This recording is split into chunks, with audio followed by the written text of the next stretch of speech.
Well, good morning, everyone. Welcome to Prayerful Tuesday today. Our word is from John chapter 12.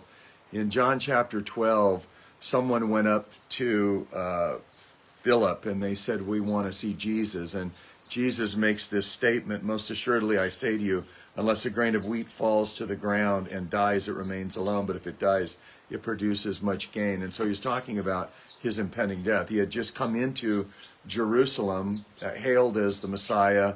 The people thought he would be a political ruler. And now he's talking about his death, which his death on the cross would lead many to salvation. But then Jesus makes a statement, and this is what I want to share with us this morning as we go into Prayerful Tuesday. He says, "Now my soul is troubled, and what shall I say?" You know, sometimes when we're following God, there is a deep troubling in our soul because he goes, "Father, save me from this hour, but for this purpose I came to this hour." So picture that. Jesus says, "My soul is troubled." We know he was so troubled that in the Garden of Gethsemane, as he prayed, he sweat drops of blood. Severe, there was anxiety, knowing that he would be bearing the sins of the world and what he would be going through. So he's saying, "My soul is deeply troubled." And then he says, "What should I say? Get me out of this?" You know, sometimes when we follow Jesus, it's not always easy. Sometimes when we follow the calling, this purpose, this hour that Jesus has for us, it's not the easiest thing. In fact, there's times when we say, "God, if you could just get me out of this." And in fact, Jesus did say, "Father, if it's possible, may this cup be removed from me, but not my will, your will." And so now Jesus is saying, "I'm troubled. But what am I going to say? This is why I'm here." And so for you and me, we've been called.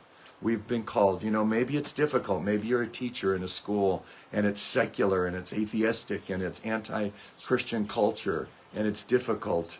Maybe you're in an office where it's difficult. Maybe you're in relationships where it's difficult. I know there's times as a pastor when the drama of the church or the weight of things can weigh on you, or the enemy's firing at you and you're like, "God, can you get me out of here?" But for the very purpose God has created us. We've been created as God's workmanship with a purpose. And so Jesus says this instead. He says, "Father, glorify your name." That's a prayer. So he's, "Get me out of this?" No, I came for this purpose. So God, in my life, be glorified. And may that be our prayer today. Instead of saying, "God, can you get us out of these situations?" Which obviously at times it's very appropriate. You know, you're in a toxic relationship or abusive or things. But maybe our paradigm needs to be shifted. Instead of, "God, rescue me," instead of, "God, get me out of this," maybe the prayer today is, "God, would you be glorified in the midst of my life and in the midst of these circumstances? May what I say today glorify you. May what I do today glorify you. In the midst of this difficulty that I'm in, whatever it might be, would you be glorified?" And the Father answered. A voice came from heaven saying, "I have both glorified it and will glorify it again." That's the third time we hear the voice of the Father. The voice of the Father at the baptism of Christ, "This is my Son." The voice of the Father at the Mount of Transfiguration, "This is my Son." And now the voice of God glorifying the Son. And he says, "I have glorified it and will glorify it again." Therefore the people who stood by heard it and said, "It thundered." Others said, "It's an angel." So in other words, people may not always understand what you're doing. The purpose God gave you, the situation you're in, makes no sense to them.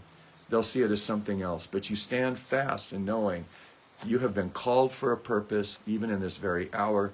It won't always be easy, but ask Christ to be glorified in the midst of it, and you will be sustained from the Father's love and the voice from heaven. Not only pray for yourself today, but be mindful that there are many persecuted brothers and sisters around the world today. The 2022 Open Doors study said every 6 minutes a believer dies for their faith. So don't only pray for yourself today, but pray for our brothers and sisters around the world who are glorifying God in the midst of their suffering. May God be merciful to them. Thanks, and see you Thursday.